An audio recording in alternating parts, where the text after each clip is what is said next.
আমি ভালো আছি। রবিবার সন্ধ্যায় ফুফাতো ভাইয়ের সঙ্গে বাসা থেকে বের হয় 11 বছরের সুবা।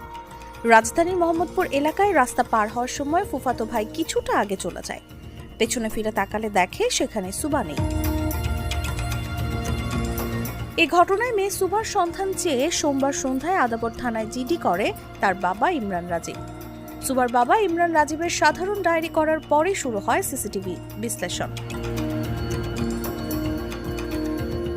এলাকার সিসি ক্যামেরার ফুটেজে মোহাম্মদপুরের টোকিও স্কয়ারের সামনে সুবাকে দেখা যায়। তবে সেখানে সুবার ফুফাতো ভাই ছাড়া আরেক তরুণকে দেখা যায়। তার সঙ্গে সুবাকে হাঁটতে এবং কথা বলতে দেখা যায়। বলো হাইসা লাভ নাই তো, বলো বলো বাবার সঙ্গে কথা হয়েছে না? সকালে কথা হয়েছে। পুলিশ জানায় মঙ্গলবার দুপুরে নিখোঁজ স্কুল ছাত্রী আরাবি ইসলাম সুবাকে দেখা যায় নওগাঁয়। পরে নওগাঁ শহরের ছেলের বাড়িতে অভিযান চালায় পুলিশ। সকাল থেকে শহরে অভিযান চালিয়ে সন্ধান পাওয়া যায় সুবার।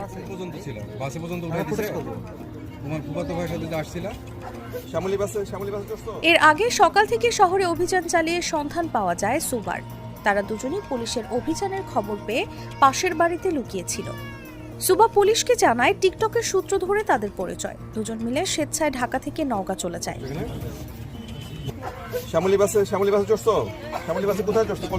এর আগে মায়ের ফুসফুস ক্যান্সারের চিকিৎসা করাতে ঢাকা এসে মোহাম্মদপুর থেকে নিখোঁজ হয় 11 বছরের আরাবি ইসলাম সুবা। তাসলিমা তিথি, জাগো নিউজ।